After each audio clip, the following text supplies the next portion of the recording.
Hola, mi seña es esta y mi nombre es Adriana. Les voy a contar un poco de historia. ¿Cómo es que fue vista la persona sorda a lo largo del tiempo? ¿Qué es una persona sorda?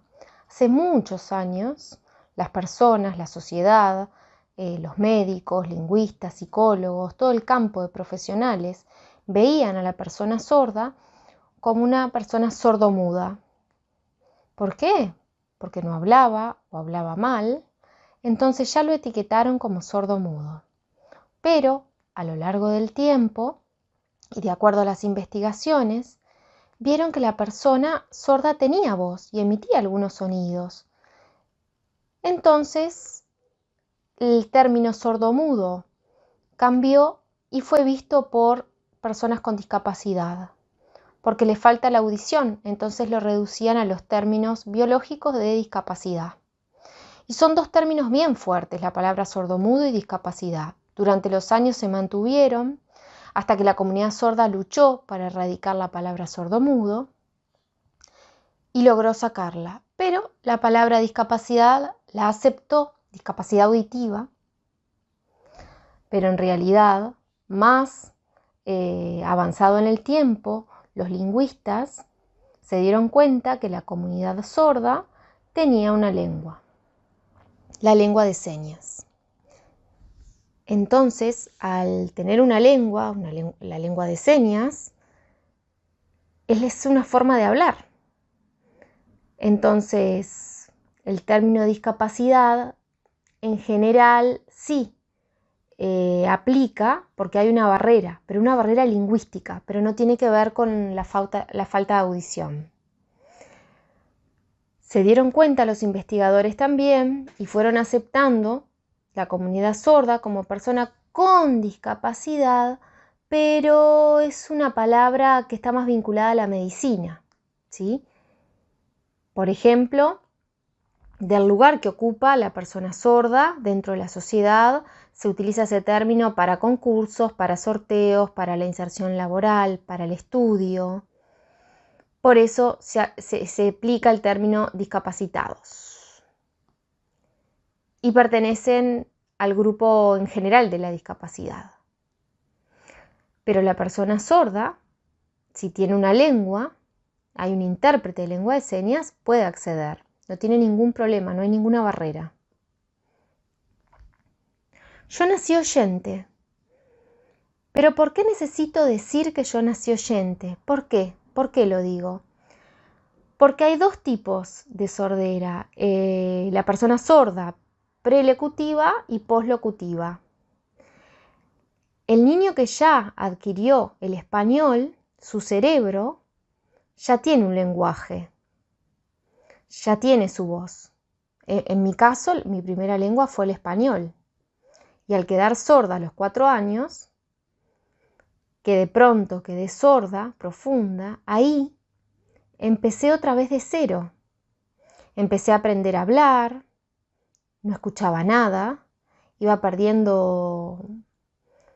No es que la audición en mi caso fue disminuyendo, sino que de un día para el otro de golpe perdí la audición.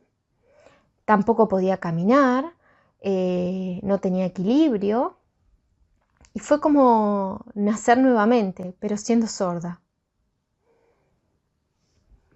Entonces hay una diferencia entre las personas sordas que nacen sordas, que su primera lengua es la lengua de señas, y las personas que nacen oyentes y adquieren posteriormente la lengua de señas. Pero no solamente en términos de identidad hablamos, porque por ejemplo yo soy una persona sorda con identidad sorda. Y si antes había adquirido el español y escuchaba y mi lengua primera era el español, yo sé leer y escribir muy bien, pero ya mi identidad internamente soy sorda. Necesito estar con la comunidad de sordos, necesito hablar la lengua de señas para poder internalizar mejor y entender con claridad los conceptos, para tener más accesibilidad a todo. A los 5 años empecé la escuela, las dos escuelas paralelamente, la escuela de sordos y la de oyentes. Al mismo tiempo, en la escuela de oyentes yo me sentía muy sola, aburrida, no entendía nada y solamente en el recreo disfrutaba con mis amigos y jugaba, pero en clase la maestra hablaba y escribía, y yo no entendía nada lo que se escribía, pero al contrario, en la escuela de sordos se entendía muy bien, la maestra oralizaba en forma clara, pausada, y allí aprendí mejor. Pero en la escuela de oyentes sirvió también, me sirvió para integrarme y hice las dos escuelas paralelamente, terminé sexto año, comencé el liceo, en el liceo Ivo, hice hasta cuarto, no había intérprete, fue muy difícil, pero tuve gran éxito, no tuve ninguna baja y yo cursaba con otra compañera sorda y el resto eran todos oyentes, no había intérprete, pero entre las dos terminamos cuarto año. Y en quinto y en sexto la verdad que no me sentía como bien, me sentía como angustiada, necesitaba estar con mis compañeros sordos porque eran todos oyentes, me iba a sentir mal, entonces no estudié. Después busqué otro objetivo de estudio y dije, bueno, diseño publicitario, eran 3 años, todos oyentes, no había intérprete tampoco, pero era diferente porque era dibujo, me entretenía más, me gustaba. Cuando me recibí, no me interesó trabajar, dedicarme al diseño. Entonces fui a estudiar administración de empresas, estudié 1 año, me recibí y tampoco, no había intérprete, claro. Pero no era mi interés, no me interesaba y seguí estudiando, pero no encontraba mi verdadera vocación. Y empecé a ir a la escuela de sordos porque justo me llamaron, había una suplencia de una instructora sorda y a mí la verdad que me encantó poder adquirir esa experiencia y empecé a estudiar instructora de lengua de señas, pero ese año tampoco pude entrar a la escuela, no había recursos en primaria y fue una lástima realmente porque yo quería entrar a la escuela, pero bueno. Justo buscando trabajo, encuentro trabajo en una imprenta en la esquina de la escuela de sordos. Comienzo a trabajar, estuve 7 años trabajando en la imprenta hasta que me llaman de la escuela y ahí sí pude ingresar a trabajar. Yo trabajé a los 4 años de trabajar en la escuela, en el 2004 me llaman del Liceo 32 porque la profesora sorda que estaba en ese momento estaba embarazada y se iba a gozar de su licencia, pidieron un suplente y me llamaron a mí. Pero yo le avisé a la directora que no tenía terminado quinto y sexto. Igual la directora quería en que yo comenzara a trabajar en el Liceo 32 y que además me anotara para terminar mis estudios en el Liceo IABA. En ese momento sí había intérprete. Entonces, bueno, comencé a estudiar las materias libres, las di todas, las aprobé y 2 materias las cursé en forma presencial. De quinto, contabilidad y sexto, cursé las 2 en clases presenciales porque matemática me resultaba muy difícil. Bueno, hice las 2 materias con intérprete y ahí realmente me di cuenta la diferencia. Cuando iba al liceo en primer ciclo y no tenía intérprete y ahora en quinto y en sexto y realmente fue buenísimo. Entendía todo, podía internalizar los conceptos, iba aprendiendo, me encantó, me encantó. Y bueno, terminé el liceo, terminé sexto año, yo trabajaba en el Liceo 32 y comencé a trabajar en el Liceo IABA como profesora de lengua de señas. Y cuando terminé sexto año dije, quiero seguir estudiando.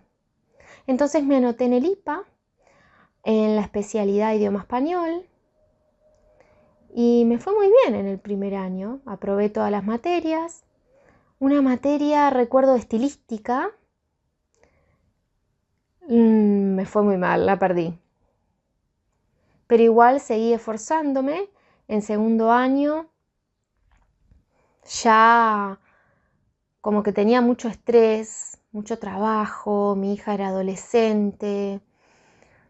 No me sentía como que podía seguir cursando. Entonces abandoné el IPA. Y pensé en seguir trabajando, dedicarme al trabajo. Hubo un llamado para entrar a la Facultad de Humanidades en Tuilsu, me apunté y entré a trabajar en el año 2011 como profesora grado 1, profesora ayudante de lengua de señas. Después fui ascendiendo hasta que en la actualidad soy profesora grado 3, responsable del área de lengua de señas y además profesora de comprensión lectora en español para estudiantes sordos. En ese momento, cuando empezó la carrera a estudiar estudiantes sordos, me apunté y ya terminé, cursé 3 años y ya me recibí de tecnóloga. Bueno, ahora, después de todo este recorrido, verán que la persona sorda no es que no pueda porque tiene una dificultad auditiva, hay algo biológico que le impide, que hay una barrera.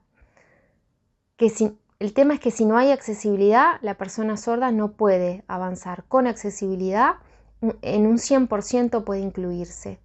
Los sordos pueden llegar a lograr sus objetivos, pueden. Solo depende de la sociedad que comprenda que una persona sorda habla lengua de señas y que es su lengua, y que cada institución, cada lugar público o privado o médico, cualquier lugar necesita siempre contar con la presencia de un intérprete, porque si no hay un intérprete ya se genera la barrera.